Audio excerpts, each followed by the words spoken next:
Fij and Fij so there is a vector field in sigma g. Does it correspond to deforming this how we choose this circle, this boundary circle? Does it correspond to that? Well, it depends on what exactly you mean by deforming, because see, the boundary circles can be shifted around. Yes. Right? It doesn't matter where you put the circle. What makes a difference is the transition function. Okay? I mean, if there is z1 coordinate and z2 coordinate, right? They overlap in some region, right? We have just chosen some arbitrary boundary circle and specified transition function. So when you say boundary circle shift around, right? I mean, that's, you can make them shift around or you can keep them fixed, right? It depends on which coordinate system you are talking about. I'm just saying that this changes in Fij in PGA. Yes. How does that reflect in sigma in that I was? How does it reflect in sigma? Yes, sigma. Well, the point is, Fij, these are functions of z, right?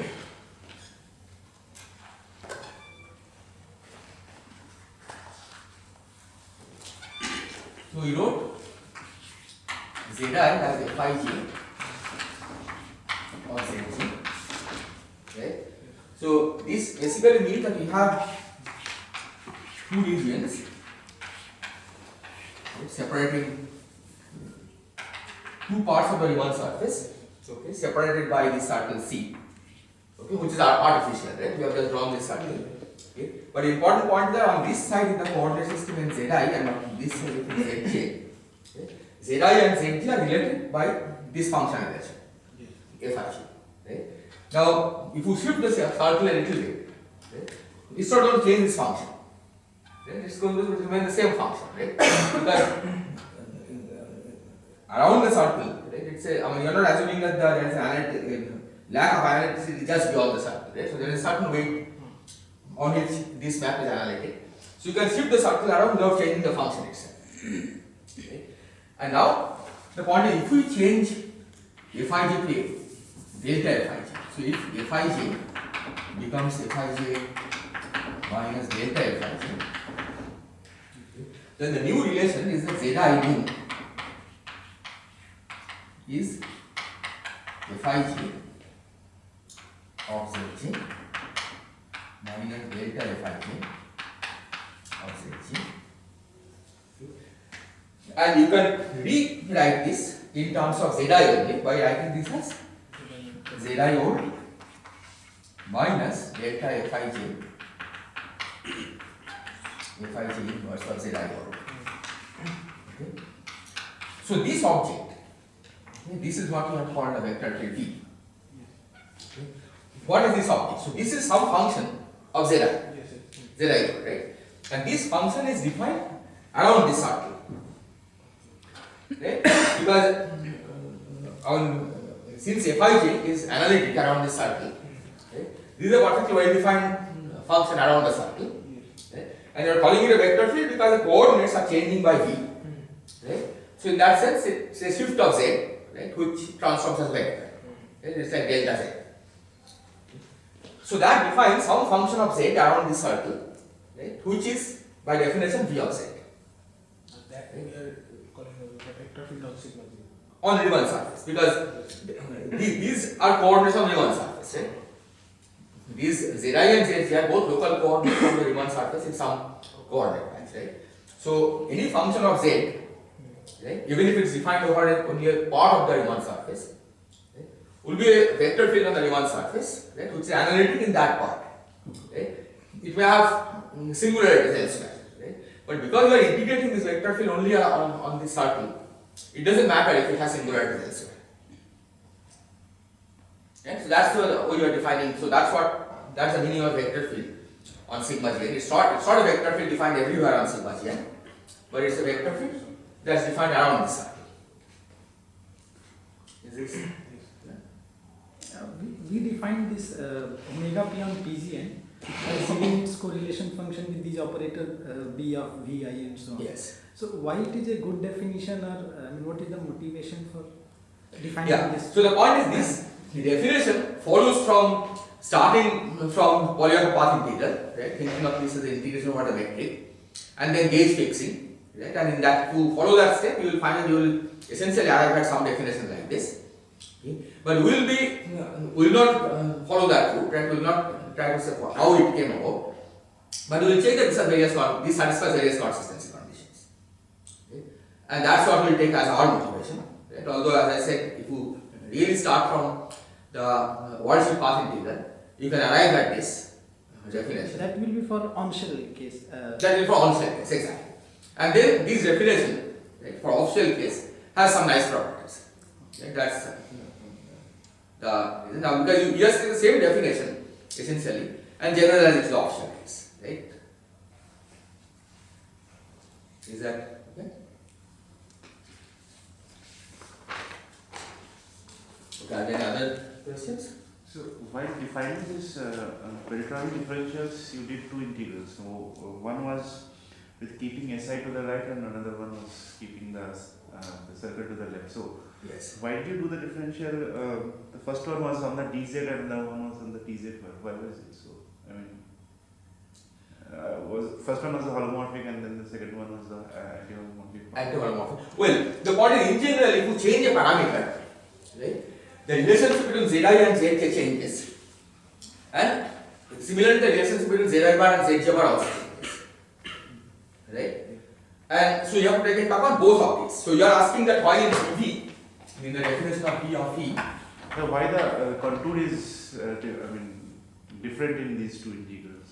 Just reverse, otherwise. The reverse. yeah, that's basically because of the fact that I mean, if you didn't have to reverse it, but you have to put a minus sign, minus 1 over 2 pi. It's basically related to the fact that integral dz over z is 1, right? And integral dz bar over z bar over the same anticlockwise contour will be minus 1, right?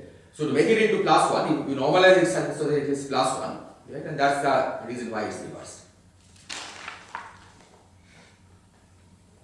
Okay, so the normalization has been chosen so that integral dz over dz and integral dz bar over z bar gives you the result 1.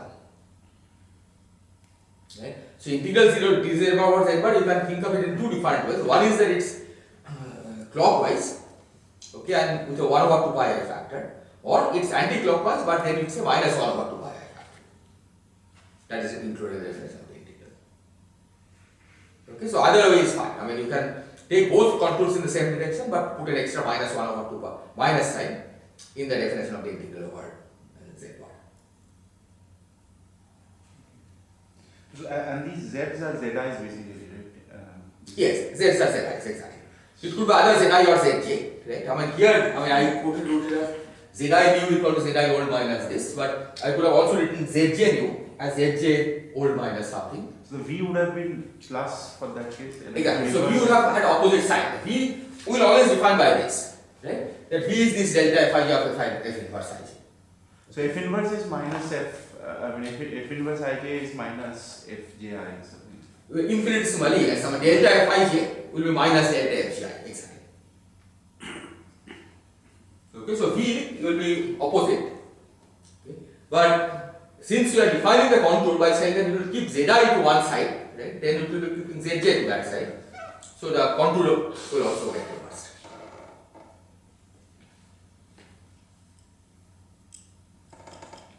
Other questions? Okay. So today we will verify various consistency conditions that we mentioned earlier. Okay.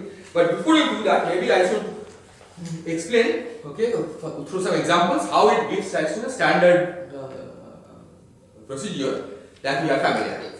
Right? In particular, for on the sphere, right, we know that we have to keep 3 points fixed and integrate over the 4th coordinate, right? And the claim is that this gives you the correct measure of integration. Okay? This gives the correct integral.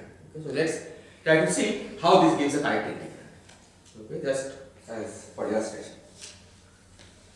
And then we will go back and verify the various desired properties that we need.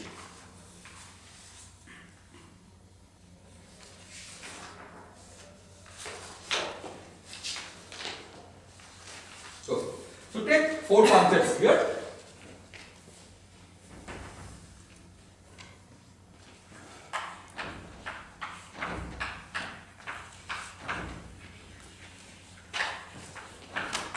Okay, which you can also think about as a four punctured plane, a plane with four punctures. So we take the punctures. So if Z is the global coordinate on the plane, which of course we are all familiar with, so you can use it. Then we took last time, yesterday, the punctures at y2, y1, y2, y3 and y4. And then we divided up into four disks around each of these four punctures. And then drew another circle with the understanding that this is S1, the first sphere, this is S2. Okay, so S2 is anything that is outside these circles and this big circle. Okay, that's, because once you identify a point at infinity, it has the topology of a sphere with three circles. Okay, exactly this one circle, second circle, third circle. And so these are D1s, D1, D2, D3, D4. And the circles will be labeled as C1, C2, C3, C4 and C5. Okay, and then yesterday we also introduced local coordinates. So our coordinates are various patches. So Z1 we took to be Z, Z2 we took to be Z, W we took to be Z minus Y1, W1, W2 to be Z minus Y2, W3 to be Z minus Y3, W4 to be Z minus Y4. Okay. And then the transition functions.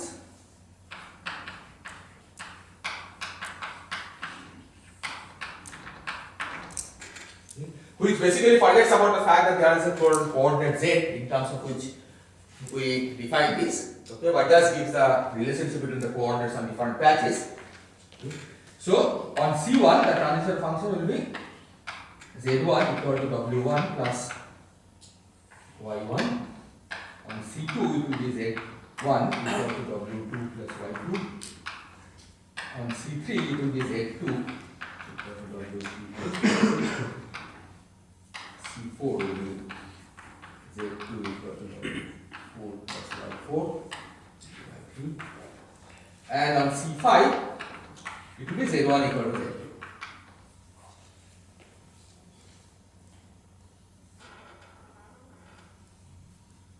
Okay.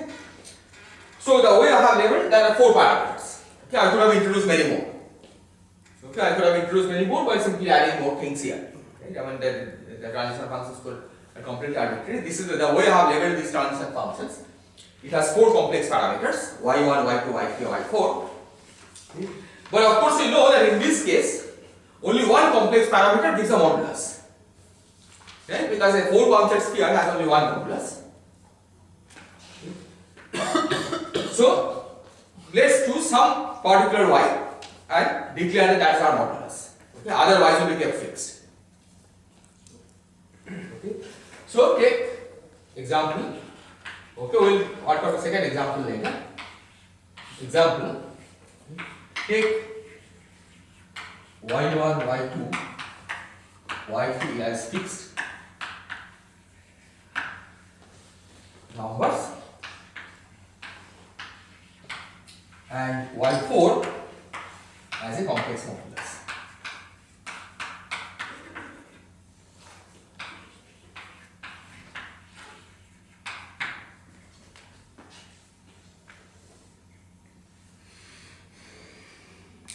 Z1 is equal to Z2 is valid throughout the space, right? Yes, it is valid throughout the space except that Z1 is only supposed to be defined on S1. Right? So, yes, in this case, of course, Z1, Z is Z1, Z1 is Z, so you could extend it throughout the space. But this is not a general case, right? So, you will assume, what is the general case, which is Z1 will be defined only inside this sphere and Z2 will be defined on this sphere. And then Z1 equal to Z2 will be valid only on C5.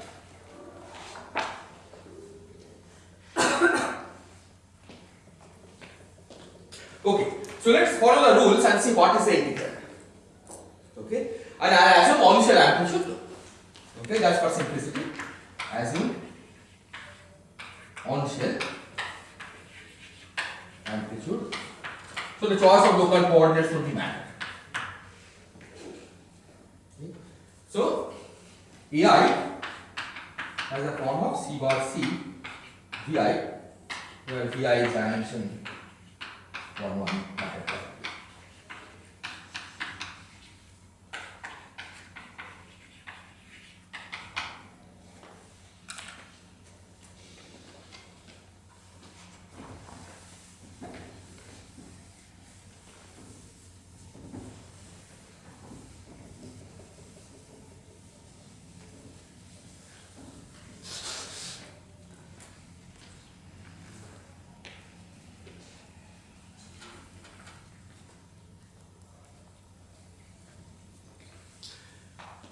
So now let's vary up y4. Right? You have to find the integration measure. Right? So y4 is our modulus. So let's vary y4. Okay. So take y4 to y4 plus delta y4 and y4 bar to be y4 bar plus delta y4 bar. Now I could treat the real and imaginary parts of y4 as independent variables, independent real modulus. But as is quite common, we will treat y4 and y4 bar as independent. Right? This is just a formal way of leveling variables, but as you know, there is a justification of this, but think of the real and imaginary part as independent variable. Right? But for most purposes, we can think of the y4 and y4 bar as independent. So what are we supposed to do? We are supposed to see how the transition functions change. Right? Under this change, because that's what will give our v. Now you can see that when y4 is changed, none of these transition functions change. Okay, the only transition function that changes is the one on C4. So on C4, the new relation is Z2 is W4 plus Y4 plus delta Y4, which means that Z2 new is Z2 old y plus delta Y4.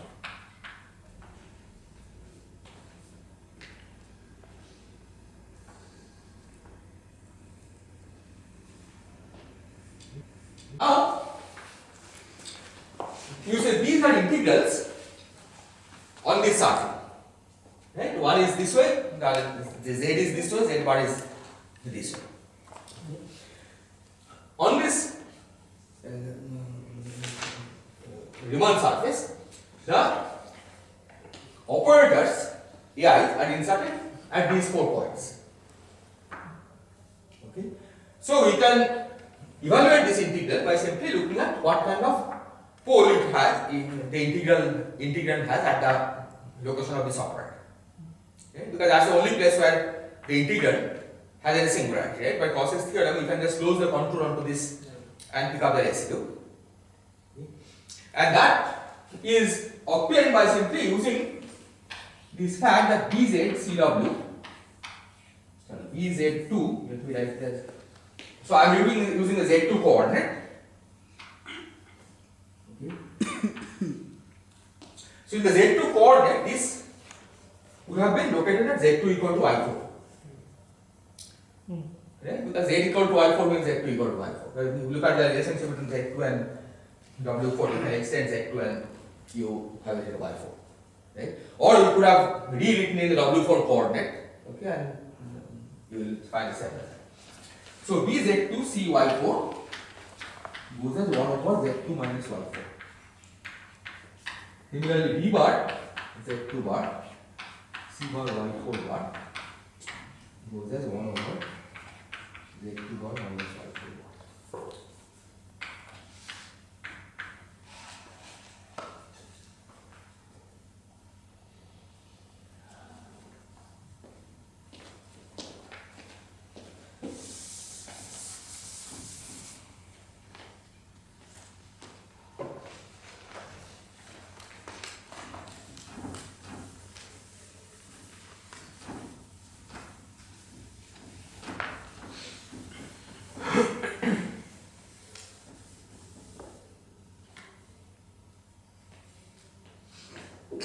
So then omega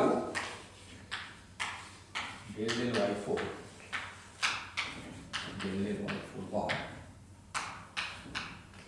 will be given. Well, I forgot the minus 2 pi I, that factor. So in this case it's minus 2 pi I inverse. Okay, we just count 3t minus 3 plus n, minus 3t plus 3 minus n, minus 2 pi I inverse. So minus 2 pi I inverse. Okay. And the correlation function will now have c bar c v1. I cannot write everything in the z coordinate, right? Because you have a global z coordinate on the sphere, so you can write everything in the z coordinate. So this is y1, c bar c v2 of y2, c bar c v3 y3. Okay. And now, because you are picking up the residues here, the c bar factor will be gone, right, from the vertex of point. Similarly, the c factor will be gone. Right? We have v and a v bar acting on c bar c, so we can put the vertex, basically the c bar, so what we are going to do is that we take 3 here and we can put a 4 here. Okay, the positions inside the correlation function, of course, the positions doesn't matter. Okay, as long as you make, because a4 has Gauss number 2, it's always commuting. Right? So you can move it around inside the correlation function. Okay. And so this basically removes the c bar factor. Okay. Because it's clockwise integral, that 1 over 2 pi I gets to cancel with the 2 pi I that you get from the integral over here. Okay. Similarly, this removes the c factor. So we will get v4 of y4.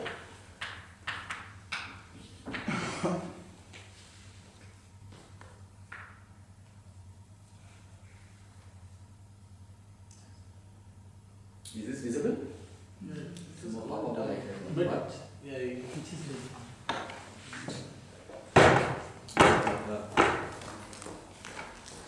Here is the contour integration already we have done in group 1. Yes, exactly. Contour integral we have already done. Okay. There are two minus signs which there is -1 and -1 which become +1. Last one,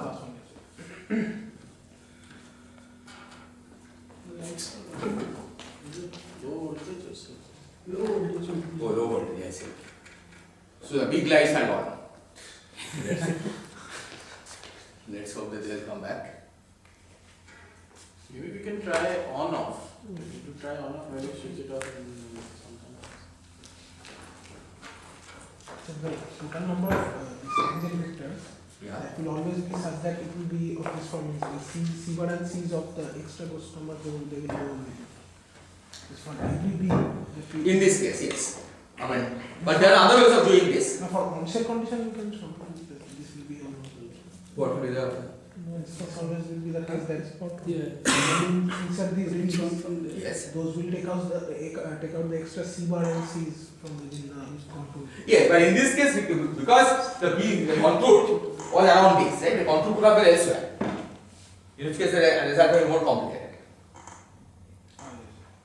See, contour could have enclosed two of them, right? Then it could have double poles. Right? One pole here, one pole here. And in And fact, also will get two factors, means one Z2, one Z minus Y4, another Z minus Y3. It's two poles. exactly. So you can pick up one or the other, right? And you have some of the two Yes, yes. possibilities. Yeah.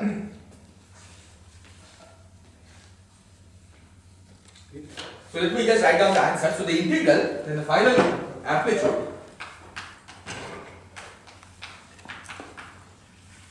will be integral of omega 2.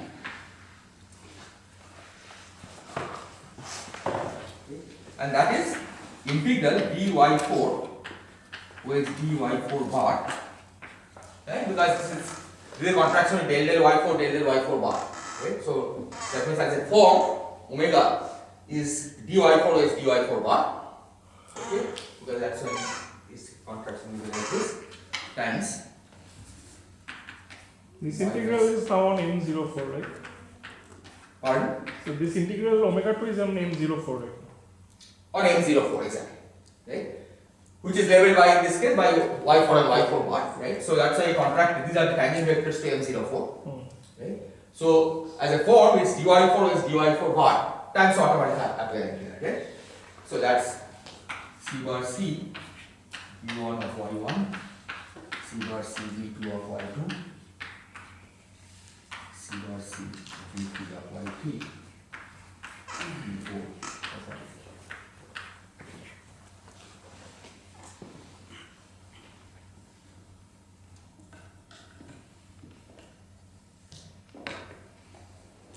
Is this clear?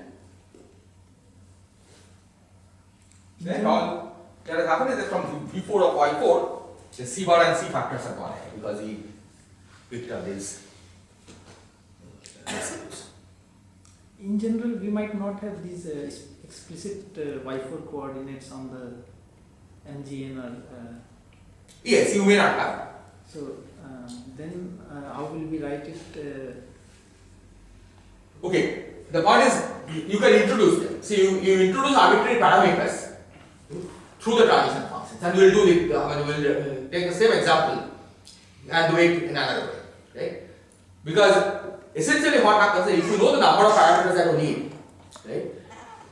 Any way you introduce those many parameters, you will give a representation of the moduli space in of the moduli space, unless you are unlucky, right? Unless changing those parameters somehow only changes local coordinates or it's a trivial tangent vector in the moduli space.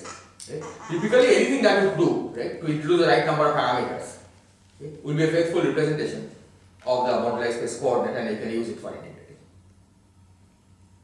So, for function amplitudes, it shouldn't depend on the coordinates anyway. So, Yeah, function and the amplitude should depend on the result here. Okay, can everybody see it? Otherwise, you can just come forward also. When there is enough space in the front. If it's not visible. here is weight stood out because that is a anti-symmetry. Because this is a definition, right? The omega 2, of course, is anti-symmetric, Yes. right? And when I say that it's, if you remember, I introduced omega I1 to IP, right? Is by definition, okay, omega with del del yi1 and del del xi1 to del del xi2. Right? So it means if the contraction of omega with y4 and y4 bar, del del y4 and del del y4 bar is something, right? Then omega, that means this is a y4 bar component of omega, right? So the corresponding form will be omega that thing multiplied by dy4 is dy2, right? So omega as an abstract form is omega I1 to IP, omega I1 to IP, dxi1 with dxi2, right? This is abstract notation of a form. So that's what I have written. Yeah, dy4 is dy2.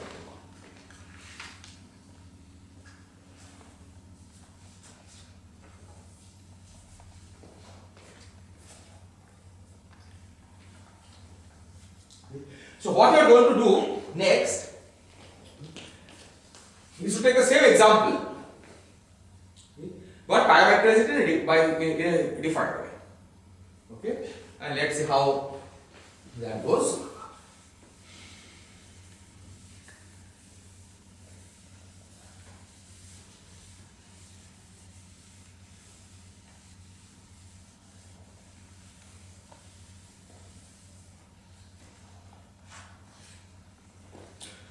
So you leave everything unchanged, okay, except for one thing. We say on C5, Z1 equal to Z2 by lambda. So lambda is some complex parameter.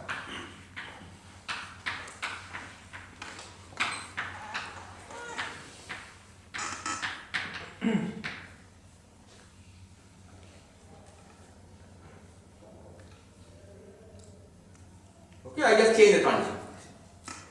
Okay, and this is what I was saying, that you can essentially do anything that you like. Okay, as long as you have enough number of parameters, usually it's guaranteed that you have the right that can be used to parameterize the model. So I use Z2 over lambda, okay, and now I say that I use lambda as my complex parameter. Okay, I think of y1, y2, y3 and y4 as fixed, and I will try to use lambda as our complex parameter. So keep y1, y2, y3, y4 fixed and treat lambda as the complex coordinate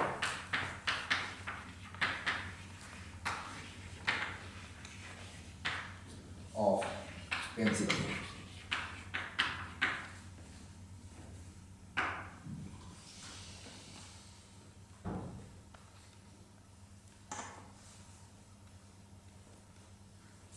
Now it is useful to keep in mind what you are doing physically, although we will not need to know it, we can just blindly proceed and carry out the analysis, and that's what we will do. Okay. But physically what is happening is that if we think of Z as still Z1, if we think of Z this is as a global coordinate.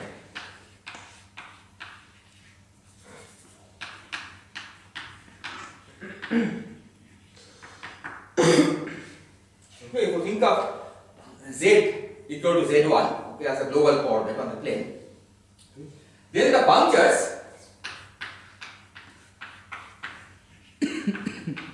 are at y1, y2,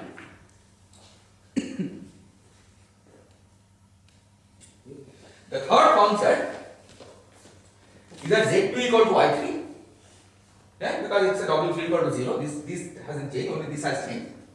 Okay, so we don't have this anymore.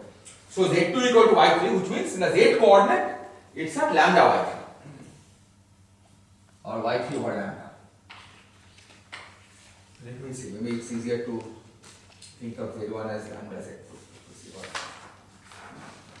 okay.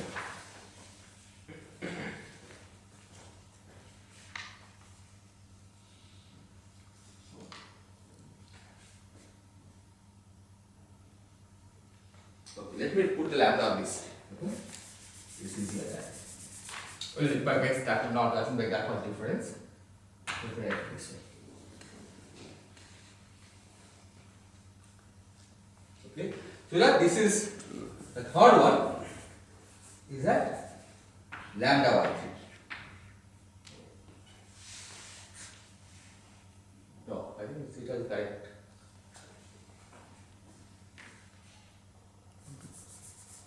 Z1 equal to lambda z2. This is what I got. So I think what I wrote to us is exactly what I had. Z1 equal to lambda z2. So I just switch the definition of lambda to 1 for lambda. I wrote it as Z1 equal to lambda z2. So that this puncture is at lambda y3 and the fourth puncture is at lambda y4.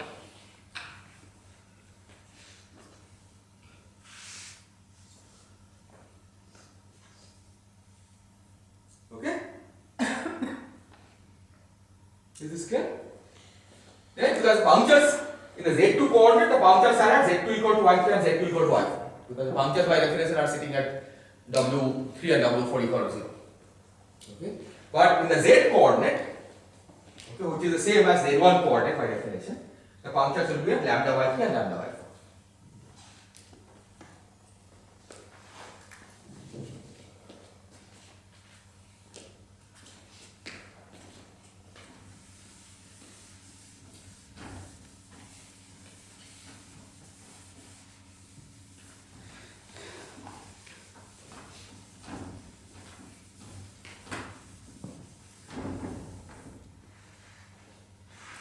So now let's change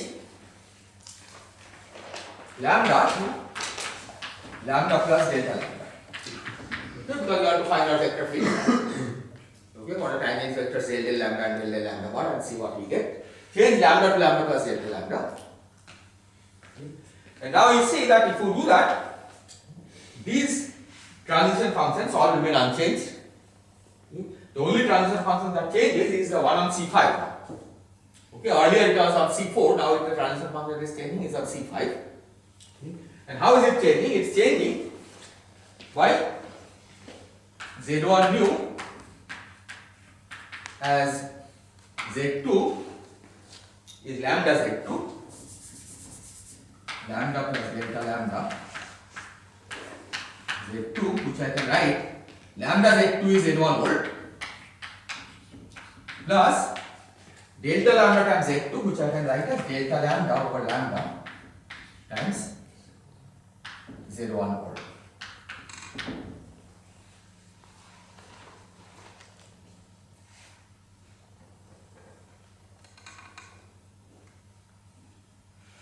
Is this clear?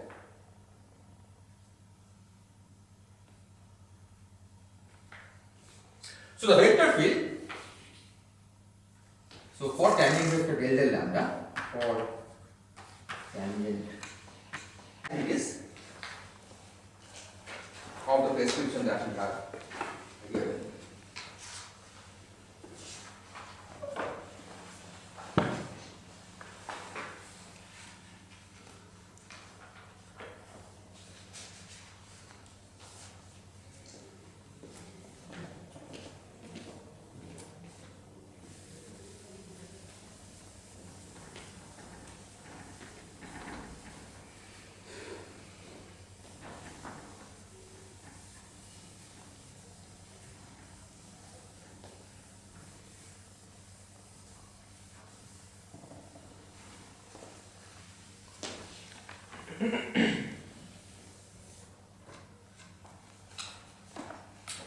So the desired identities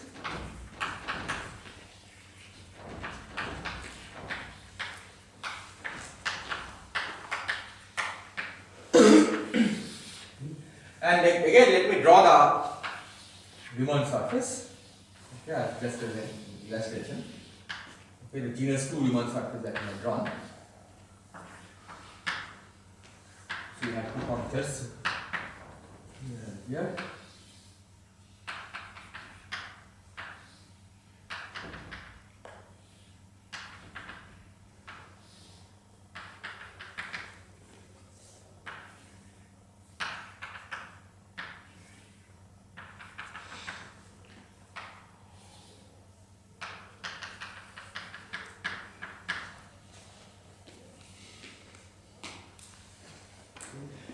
So what was the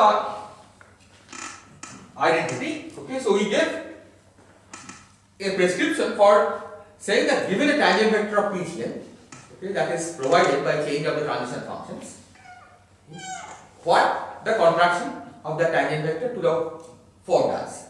Okay, that's the way we specified. Okay. But then we said that for consistency, if the tangent vector is generated by a diffeomorphism of the coordinates on one patch, then the corresponding tangent vector is 0 as a tangent vector of PGN, right? Because PGN doesn't care about how you coordinate. So you should see it explicitly. Okay, so when the contract omega p with such tangent vector, it should get 0, and that should be seen explicitly. Okay, now let's see how to prove this. So let's suppose that we have this patch, let's call this Zi.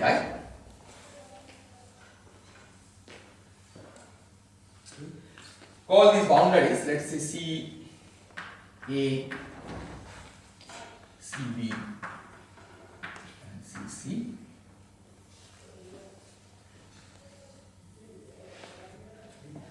And let's suppose that we change Zi, a reparametrization, Zi to Zi plus epsilon. Put a minus here, minus phi of Zi. But this is some infinitesimal vector field that is non-singular on Si. This is important. It's non-singular on Si because it's only if it's non-singular on Si that this kind of transformation will be a coordinate change, will be an allowed coordinate change on Si. Okay?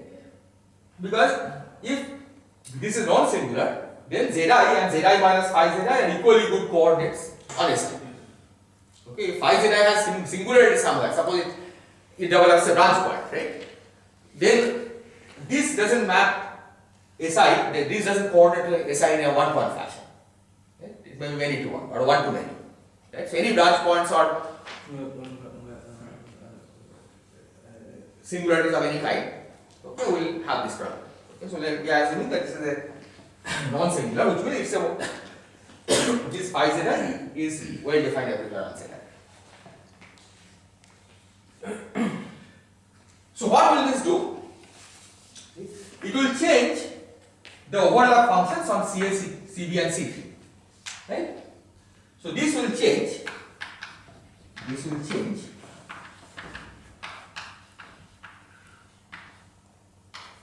The overlap functions on CA, CB and CC.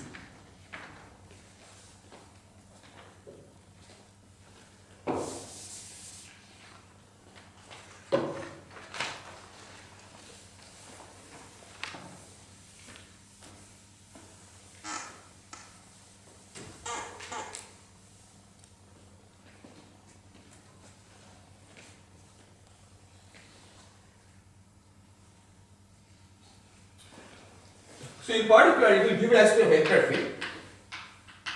A vector field V. But now this vector field V has support not on one C, but on three different C's.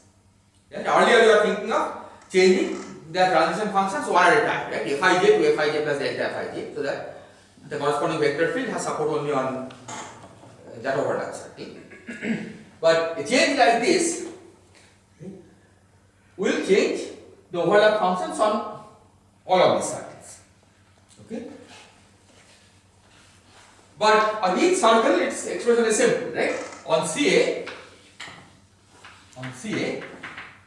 V is equal to phi restricted to CA. On CB, V equal to phi restricted to C.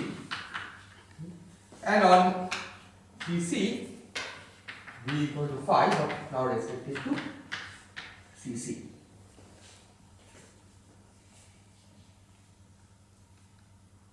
Is this clear?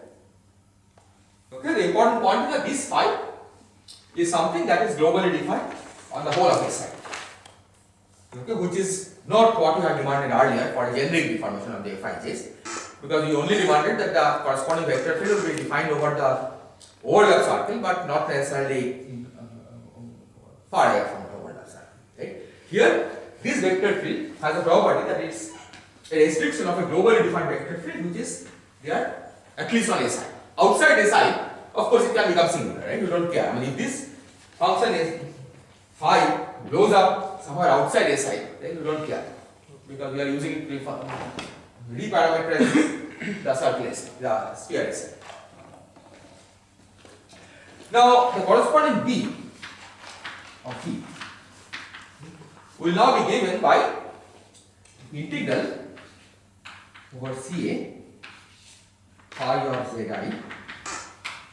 dZi plus integral over CB phi of Zi dZi and integral over CC phi of Zi dZi. I didn't write the dZi part, but dZi is there. Okay, this is understood. The dZi is understood plus complex one.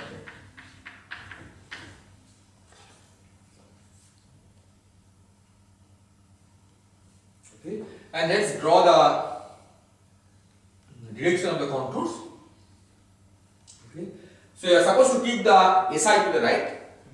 Okay, so on CB, this is on top. Okay, so if you want to keep this on the right, you go this way.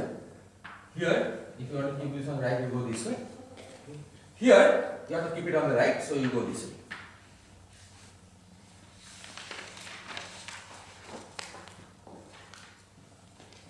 Okay. This complex conjugate part are not provided right now, but you can treat it in the same way. Okay, let's just look at the effect of this. So we are going to insert this into a correlation function. Right? And then we have a contour integral. We have a sum of three integrals. One is this, and the other one is this. Now look at this as a function of zi. Right? The integrand as a function of zi. Right? What is it going to do? As a function of zi. Right? This is an integrand.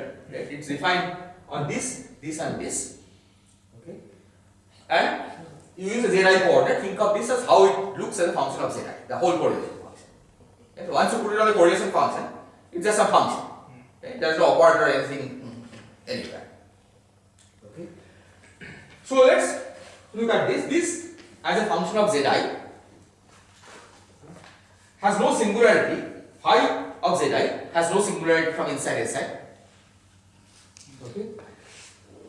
Neither does B of zi when inside in a correlation function, because there is no C sitting anywhere. Right? B gets poles when there is a C.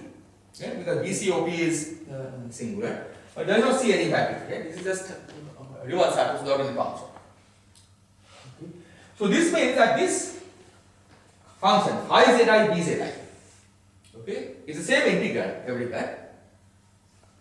This is a well-defined function that we are integrating.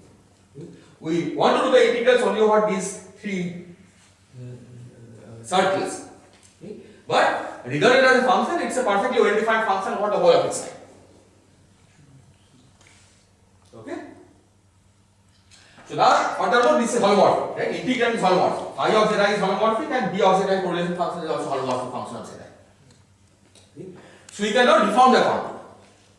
Right? As an integral, you can deform the contour. Okay? As long as you keep it a closed contour, you can deform it and do anything that you like. Okay? As long as you don't hit a pole, you don't change the result. So now imagine what happens. Okay? So take this contour, you are supposed to do the integration over this contour. You bring it inside. Take this contour, you bring it inside. Okay? Then at some point, it becomes like this. Okay, it wraps till this non-trivial cycle, and this one wraps till this non-trivial cycle. The sense of the integration is like this. Below it goes back. But now you can think of this as a single contour. Okay, and once you think of it as a single contour, you can simply unwrap it. Right? It's not attached to the torus. It's not. You are not prevented from deforming it by the fact that there is a handle.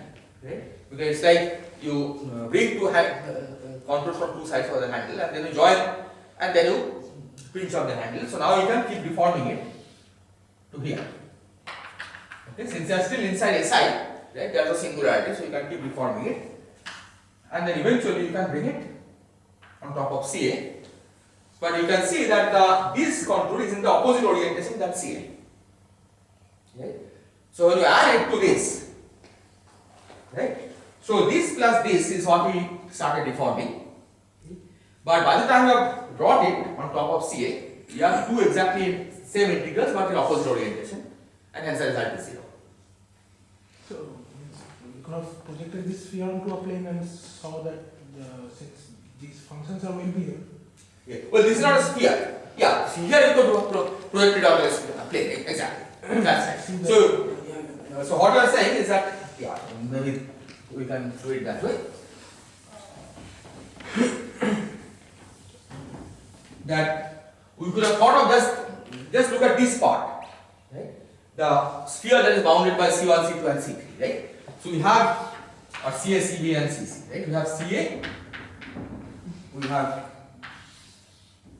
CB and we have CC. Okay, 3 holes cut out. Along each of these you have an integral with z kept to z1 kept to the zi kept to the right. So the integrals are like this.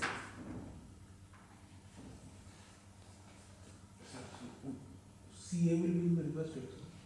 Oh, So z is outside, right? So all of these are like this. Now the holes remain as it is, but you can deform it and basically you can deform it so that they touch. Okay? Once they touch, it has become one single contour. So you open it up. Okay? Once you have opened it up, you can. So integration is like running like this, right? Once you have opened it up, you can make it like this. Okay, and then this part you can slip off from infinity and go to the other side, and basically you can close it on to CC, and you can show that this integral is exactly cancelled. What we enclose a region in the by a contour. We could do that also. That may be even simpler to see, right? That will be So, what I'm saying, we could have thought of it as if one of the circles you could have taken around infinity. So, a sphere with 3 holes you could think of as this is CA, this is CB, and this is my CC, okay, and the S1 part is here. Okay, that's another representing a sphere with 3 holes, right? One hole here, and the other one hole is basically outside this. Okay, and now this orientation is, this has to be kept to the right, so it's like this here, it's like this here, and here it has to be, this has to be kept to the right, so it's in this direction. Right? Because this S1 always has to be kept to the right. And now it's easy to see that you can join them together, right, and expand it out, and you get 2 contours exactly in the opposite orientation. Okay, which cancel each other. Is this clear? So this basically shows that if the vector fields are induced by a reparametrization of the coordinate system on SI, then the tangent vector vanishes. Okay, from physical consideration, the tangent vector vanishes. Okay. And what you see is that the formula for the contraction of the tangent vector that I have written down of the P form, that vanishes. Right? Because that B of V becomes trivial on inside a correlation function.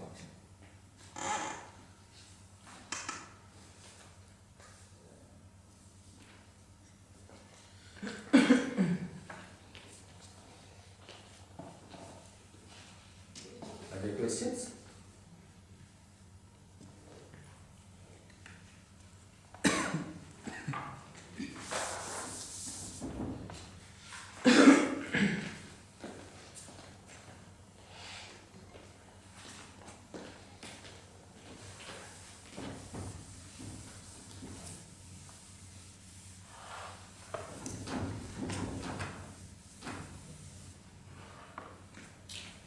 Let me now go to the second property.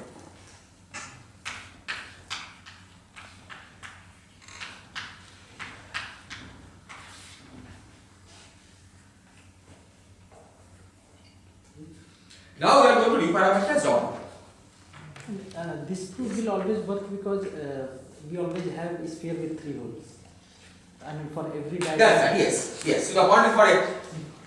Well, I mean, even if you had more complicated topology, right? I mean, if the vector field had been such that you can, that it's a well-defined vector field on the whole surface, right, as a vector field, okay, then this proof will still work. Okay, it's a little non-trivial to see, right, because there are things wrapped around various things and you have to be able to strip off things properly. Okay, but the same proof can be given here.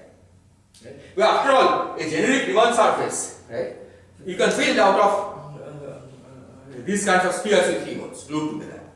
Right? So, what you can do on a sphere with 3 holes, you can also do it on a generic Riemann surface, right, provided the coordinate changes, right, are non-trivial, are non-singular on the whole Riemann surface. Is this clear? So you could have combined, for example, a coordinate change here with a coordinate change here, right, and a coordinate change here. Okay, as long as those coordinate changes are all non-singular, right, this proof will go through. Okay, but it's easier to think in terms of sphere because then there's no non-trivial cycle and you don't have to worry about whether you can contract or not. Okay, when you think of it this way, right, it becomes absolutely clear that there is nothing that you have to do to show that the contours add up to vanishing result, right? All you need to know is that there is a singularity inside S1.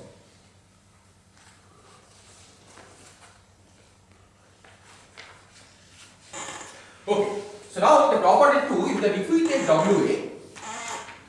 to e to the I alpha times WA,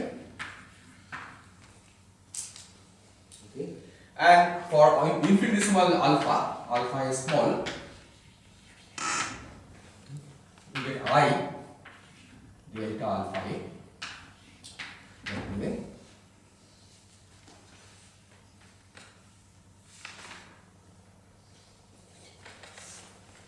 Sorry, maybe they keep it. Yeah, let's keep it like this. And alpha is real. Okay, this time alpha is not a, we are not using a complex parameterization because only rotation is supposed to be clear a trivial tangent vector, not scale. So identity plus 1 plus. No, for small alpha, well, I can write it as I alpha. Okay, doesn't matter. Okay, small alpha. Sorry, 1 plus, yeah, 1 plus is equal to WA plus I alpha. So now you also have to see what happens to W bar A.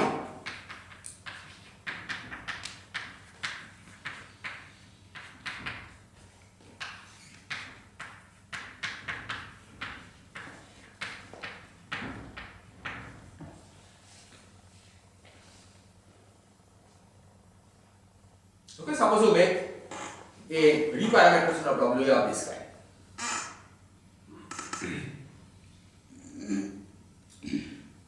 This is expected to generate a trivial tangent vector of PGN. Right? Because PGN, in the definition of PGN, you only define local coordinates up to phases. Right? Phase rotation you don't care as coordinates of PGN. So this should induce a trivial tangent vector of PGN. But you want to see if its contraction with a P form as you have defined vanishes identically or not. Is this point clear? So let's see what tangent vector does it represent. Right? So as a tangent vector or the vector field, so associated, so the tangent vector field associated with this tangent vector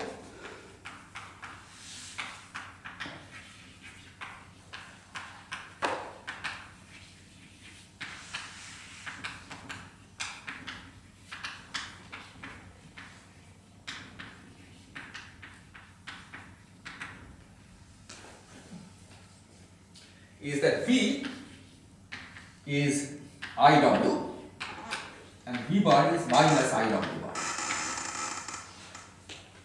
Okay, now both V and V bar are non-zero. Okay, the alpha is a real part.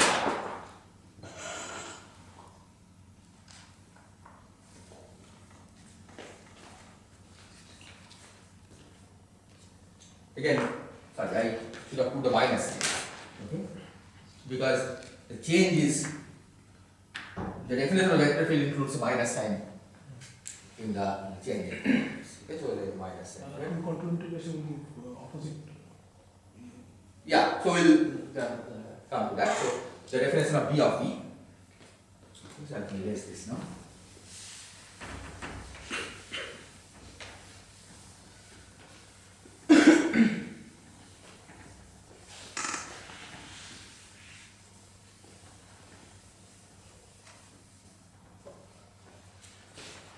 So B of V is integral dW and WA is the coordinate system times dWA. Now WA or the dA is to the right. Okay, so dA is the disk on which WA is the coordinate system. Okay, we are supposed to be to the right. Plus integral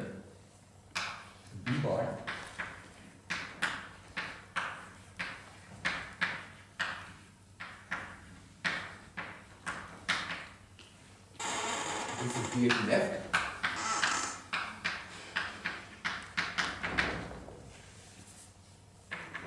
Both with 1 over 2 pi I. So let's put this in. So you get minus I times integral dWA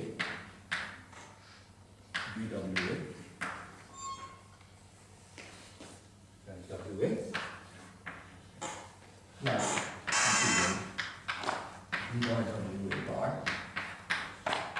dWA bar. Okay. Let's look at the geometry. So this is WA equal to 0. This is the disk dA.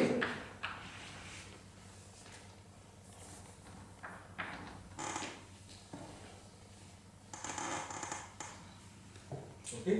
This is where the state has been inserted. Right? The Ath state has been inserted. So this the vortex operator here is AA.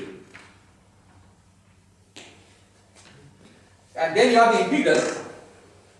Here it's a, let's see. So WA has to be to the right. So this is the clockwise integral, right? There should be a minus. Yes, so minus I, oh, minus I. Because this was plus I, right? Yeah. So this integral is clockwise. This integral is anti-clockwise.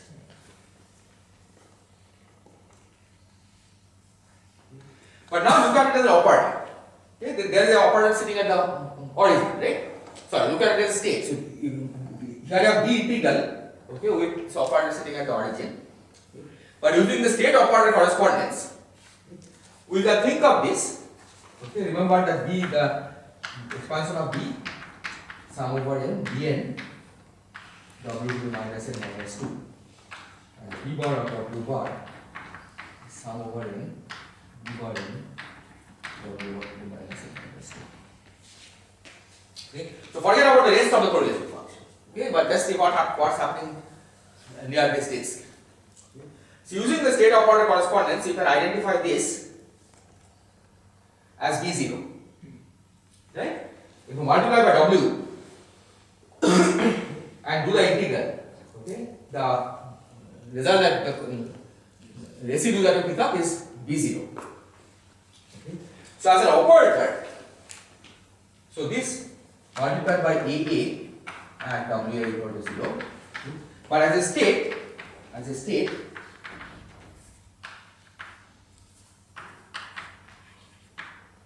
it's minus I. I think it's not B0, it's minus B0. Because the contour is clockwise instead of anti-clockwise. Right? Clockwise contour picks a ratio of minus 2 pi I, right? Which cancels the 1 over 2 pi I factor. So it's minus B0 minus, this is minus B0 bar. Okay, it is anti-clockwise contour. Okay, but for W bar anti-clockwise contour will become minus 2 pi I, right? Which again is 1 over 2 pi I will be minus B0. So this is minus of minus B0 bar on the state. Okay, so this is I times B0 minus B0 bar on A.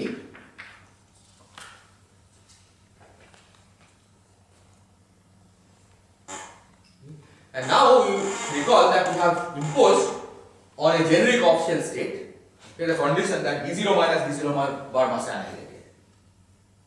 Okay. So only for those states A which are annihilated by B0 minus B0 bar, this statement is true.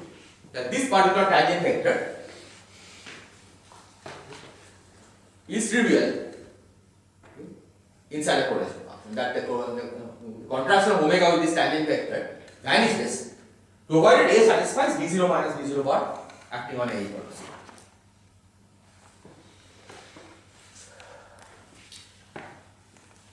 Is this point clear? Right? This is the reason why you have to impose this condition, right? We didn't motivate it, but we imposed this condition. Right? L0 minus L0 bar condition was easier to motivate, right? Because the result should be independent of parameterization of omega, right? Even omega 0 had to satisfy that constraint. But what we see here is that for omega 0 we didn't need this B0 minus B0 bar on n equal to 0. But for all high omegas, for consistency we need this condition, because otherwise the contraction of the tangent vector that is generated by WA rotation is not going to give a result that is 0. And whereas for consistency, such tangent vectors should give 0 result. This is The sign, minus B0 bar could be B0 minus B0 bar. but from inside the I bracket. put a minus sign, there is a minus sign here, right? So that I have taken in inside. So this is B0. Oh, there is a minus, sorry, this is minus B0 bar, right? Yes, this is this. Yeah. Minus B0 bar. Basically, this is clockwise and anti-clockwise. Both are opposite of what it should do, right? To get a one result.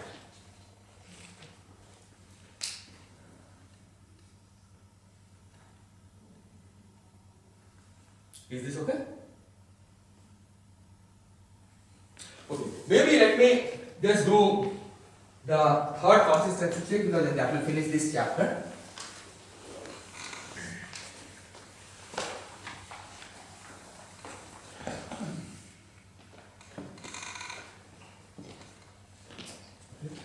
So the third consistency check is a more general parameter of WA. Okay. Take WA goes to FA, F of W, with the condition that F of W, F of 0 equal to 0. Okay, the constant doesn't move.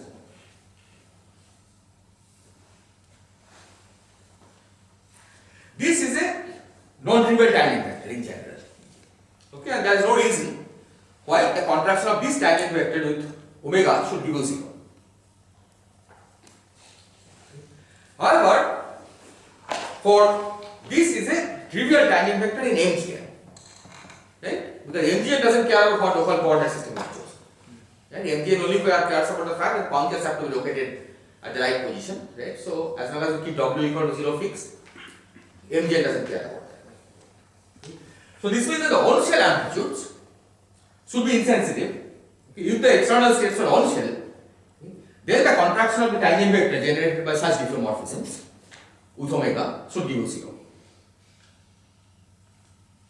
Okay, and the question is, can you see this? So let's see what kind of tangent vector will this generate. Right? Again, we look at infinitesimal transformations of this kind. So the infinitesimal transformations of this kind can be parameterized by saying that omega a goes to omega a plus sum over n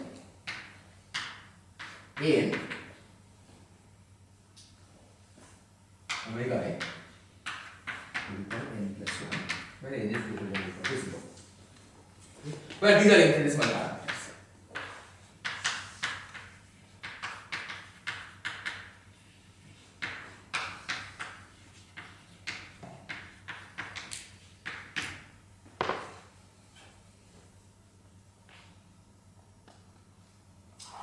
And similarly, omega bar goes to a n bar times omega bar a to the power n plus 1.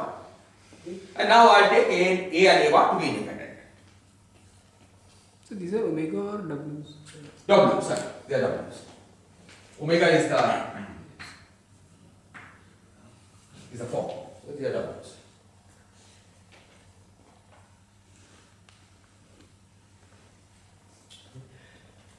So del del A corresponds to a vector field, or this the P is omega to the n plus 1.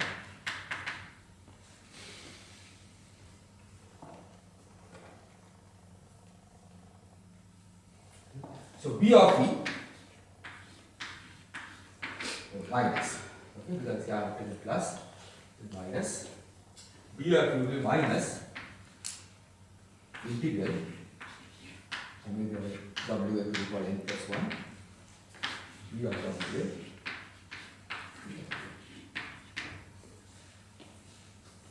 Okay, similarly for del del A n bar, you have the other part, okay, which is W bar A to the power n plus 1 B bar of W bar A times W bar A. Okay. You notice the difference that here you can take A and A n bars are independent, okay, Earlier you couldn't because alpha and alpha I bar are not independent. Because if you take alpha and alpha I bar to be independent, then you are allowing both rotation and scaling. Okay. But nobody has told us that the scaling is a generates a trivial tangent vector. Right? Only rotation generates a trivial tangent vector. Right? That's why alpha and alpha I bar you couldn't have taken as independent. Alpha is a real parameter. Okay. Here, these are independent deformations we can take.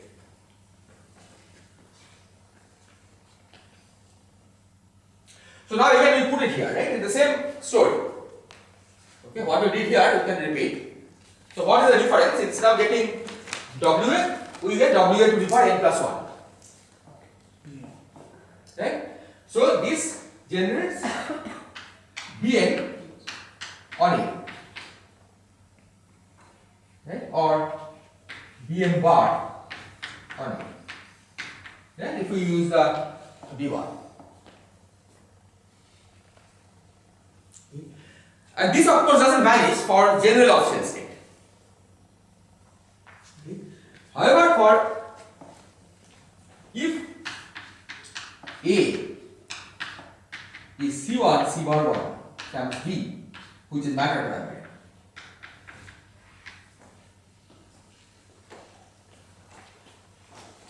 then this is 0, then Bn on A is 0 for n greater than or equal to 0. Right? That's what you need for n greater than or equal to 0. If n is equal to minus 1, right, then it will shift W by a constant. Equals to?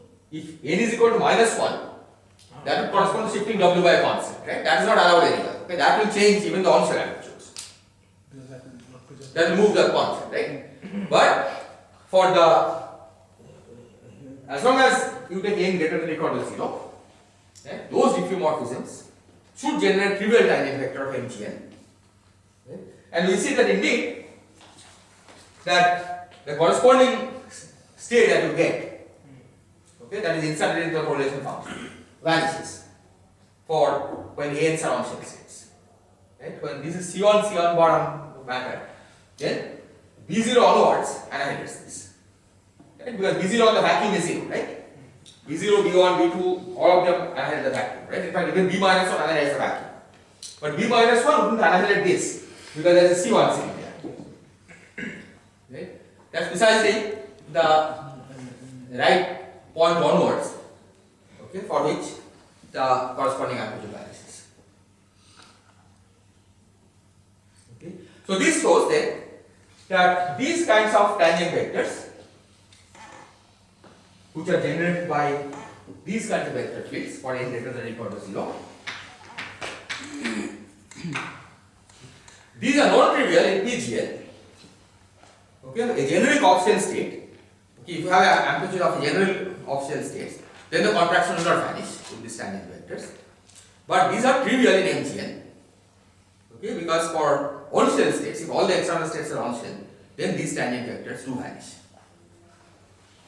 Okay, so that's the third consistency here, that the tangent vectors are doing what they are supposed to do. It's even not true on section of PGN also. It's strictly on MGN. Well, this is saying this is true on any general section of PGN. So what it is saying is that on any section of PGN, right, if the tangent vectors are in the vertical direction, so what are these in terms of PGN, right? These are vertical tangent vectors. Right? Contraction of these tangent vectors give you 0. Right? And that's the consistency condition under which you can bring it down to a formal MGN. Yeah, otherwise it would not be a formal MGN, right? If the contraction in this tangent vectors would not be non-zero. Right? So you are defining things on PGN, but the condition under which you can regard this as a formal MGN is that the contraction of the tangent vectors in the vertical direction should vanish. Okay? So that it doesn't matter whichever section you choose, right? It will give the same form, induced formal MGN. Okay? So what you are saying is that you have a form defined on PGN. Right? Now given a section, right, you have a map from MGN to PGN. So you can pull back any form from PGN to MGN using that section. Right? But in order that this is a section, form on MGN, you have to make sure that it's independent of the choice of the section. Right? And that's this condition. That contraction of the tangent vector, the vertical vectors, tangent vectors should vanish.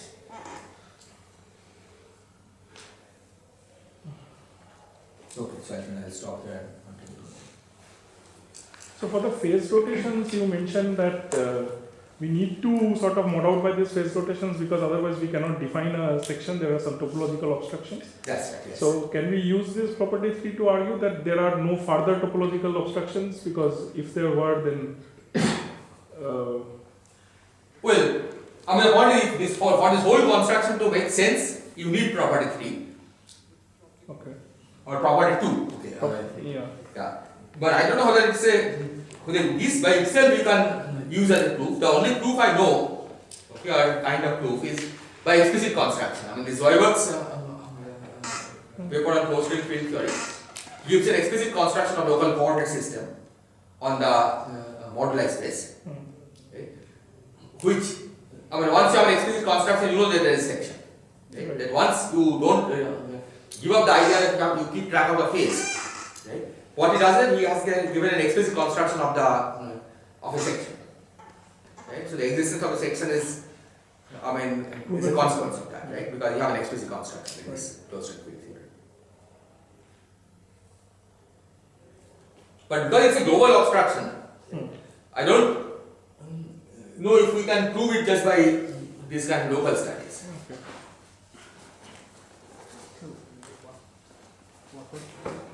No, the question is that I mean that we needed to mod out by this rotation, phase rotation, because if we keep track of the phase rotation, then there is no global section, right? That you go around in the moduli space, you find that the local coordinates have come back as rotation. And the question is, how do you know that's the only obstruction? Right, of finding a section.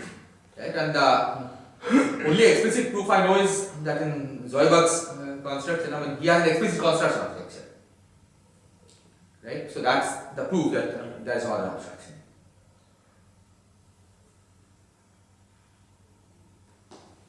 Right? I mean, in a sense, if you have an explicit construction of metric of the kind mod dw square, right, then that gives you a choice of local coordinates up to phases. Right. Right? Because if you have a metric which is a product of holomorphic and anti-holomorphic part, right, and if the metric can be constructed everywhere in the moduli space, right, you can work backwards and read out the local coordinates up to phase. Right? Because metric doesn't care about the phase. Right? Mod dw square doesn't know about the overall phase of W, but it knows about everything else of the definition of W.